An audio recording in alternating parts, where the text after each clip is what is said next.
Untuk selanjutnya, kita undang pembicara terakhir kita, yaitu Dr. Amira Trini Raihana, spesialis THTKL konsultan. Beliau lahir di Ujung Pandang tanggal 20 Februari tahun 1971.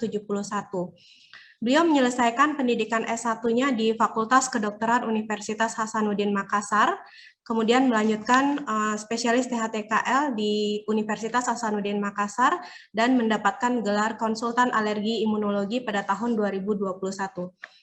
Beliau merupakan PNS RSUD Haji Makassar, kemudian merupakan staf dosen luar biasa Departemen THTKL Fakultas Kedokteran Universitas Hasanuddin, dan merupakan dokter THT di Rumah Sakit Angkatan Laut Jala Amari Makassar. Kepada Dr. Amira, waktu kami persilakan.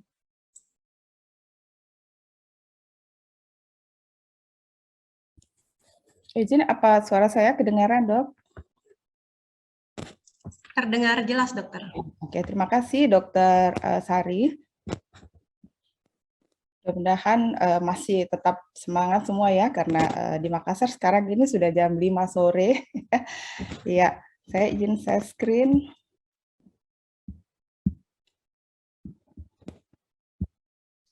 Ya, sudah kelihatan, Dok? Ya. Sudah, Dokter. Ya, terima kasih kepada panitia dari Ikatan Dokter Indonesia dan juga dari Kodi Alergi Imunologi yang telah memberikan kesempatan kepada saya untuk membawakan materi sore ini. Materinya yaitu rinitis alergi dan United Airway Disease. Sebenarnya menyangkut masalah United Airway Disease ini, semua masalah di hidung ya dari saluran napas atas dan bawah itu adalah satu kesatuan, tapi yang paling banyak dibahas adalah kaitannya rinitis alergi dan United Airway Disease. Ya, kita tahu bahwa tadi mungkin pemateri sebelumnya sudah menyampaikan bahwa rinitis alergi adalah reaksi inflamasi dari mukosa hidung yang diperantarai oleh imunoglobulin E setelah mukosa hidung terpapar dengan alergen. Jadi kita lihat bahwa ada beberapa gejala rinitis alergi antara lain hidung gatal, bersin-bersin, hidung tersumbat, rinore, di mana gejala ini bisa timbul bersamaan ataupun hanya sebagian saja. Ya, rinitis alergi sering dikaitkan dengan beberapa kondisi atau penyakit lain seperti dermatitis atopi, gangguan tidur, konjungtivitis, rhinosinusitis, otitis media, dan ini yang paling banyak adalah asma dan bahkan sampai gangguan emosional.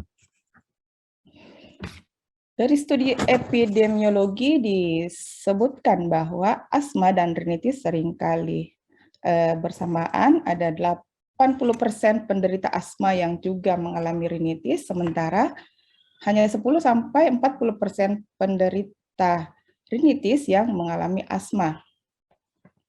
Gejala rinitis ditemukan pada sekitar 98,9% pada penderita asma akibat alergi dan 78,4% pada penderita asma non-alergi. Jadi rinitis alergi ini disebutkan bahwa merupakan suatu faktor risiko terjadinya asma yang ditandai dengan inflamasi kronis saluran napas dan reaksi hiperresponsif terhadap adanya rangsangan baik secara langsung maupun tidak langsung. Ini memperkuat konsep United Airway Disease atau One Airway, One Disease, di mana penyakit saluran napas atas itu ditemukan juga pada saluran napas bawah.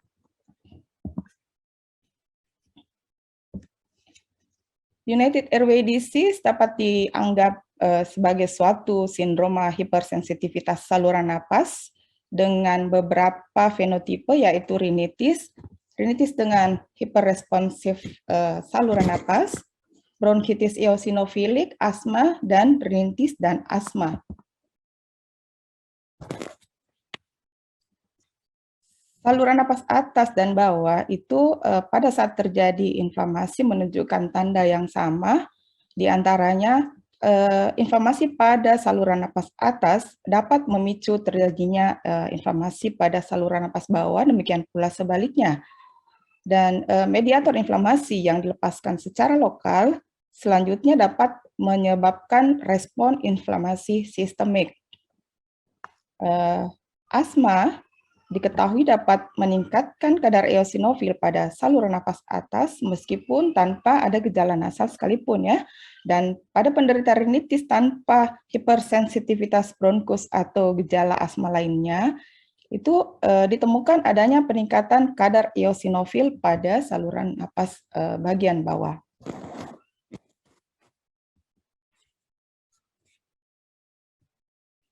Dari gambaran histopatologi ternyata saluran napas atas dan bawah itu memiliki persamaan ya, dan juga tentu memiliki perbedaan ya. Keduanya dilapisi oleh epitel respiratory kolumnar bertingkat semu bersilia dengan sel goblet, dan di bawahnya ada membran basalis, lamina propria, dan juga sel kelenjar. Perbedaannya, pada hidung, epitel ini bersandar pada tulang dan lamina proprianya penuh dengan sinusoid, sedangkan pada bronkus, epitelnya bersandar pada kartilago dengan banyak sel otot polos. Jadi pada saat terjadi inflamasi, obstruksi pada saluran napas atas itu disebabkan oleh dilatasi vaskuler, sedangkan obstruksi pada jalan napas bawah itu disebabkan oleh kontraksi otot polos.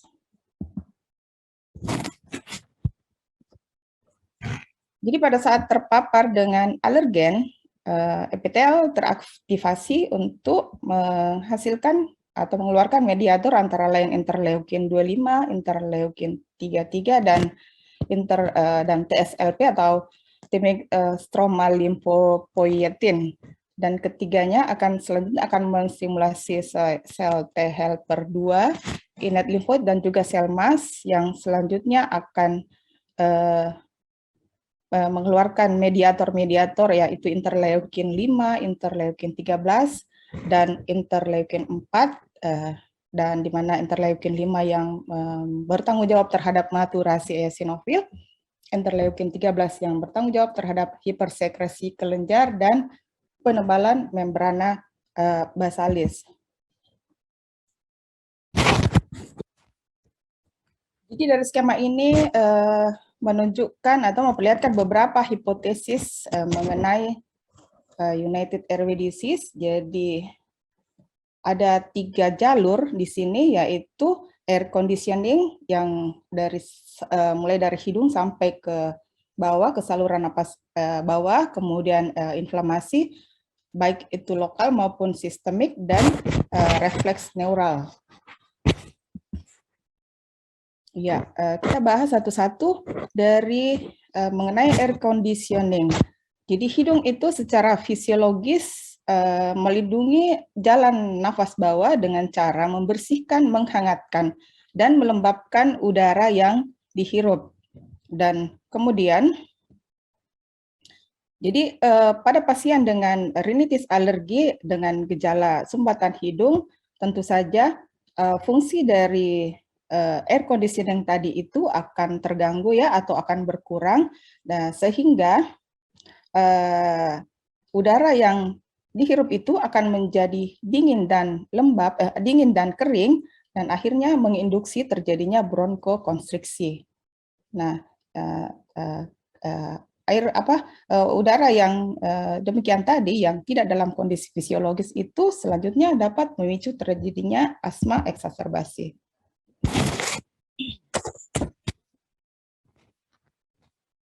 Proses inflamasi dapat diterangkan melalui inflamasi lokal maupun sistemik.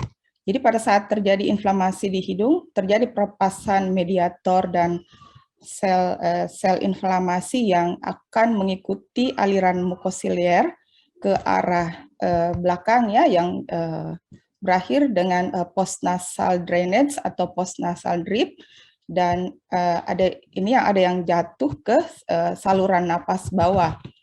Nah, teori yang sangat kuat untuk mendukung konsep United Airway Disease ternyata adalah teori inflamasi sistemik. di mana mediator yang dikeluarkan akan masuk ke dalam sirkulasi sistemik menuju sumsum tulang, dan di dalam sumsum tulang ini dikeluarkan sel-sel progenitor yang selanjutnya akan kembali mengikuti aliran sistemik menuju target organnya masing-masing. Dan apabila target organnya adalah di hidung, akan timbul gejala-gejala di hidung. Demikian pula apabila target organnya adalah di saluran napas bawah, akan timbul gejala bronkokonstriksi dan sebagainya.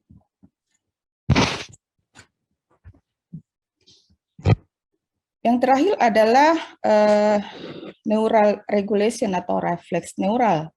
Jadi adanya refleks nasobronkial itu berasal dari ujung saraf sensoris di hidung yang berjalan ke sistem saraf pusat melalui nervus trigeminus dan selanjutnya mengikuti jalur eferen melalui nervus vagus untuk menghasilkan kontraksi otot polos saluran napas.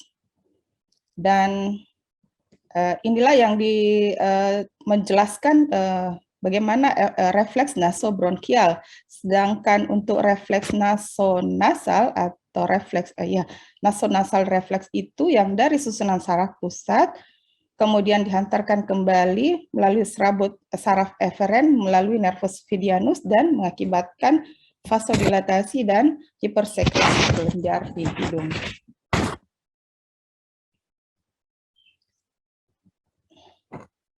Kalau kita lihat dari segi penata laksanaan, itu ternyata ada hubungan antara saluran napas atas bawah ya.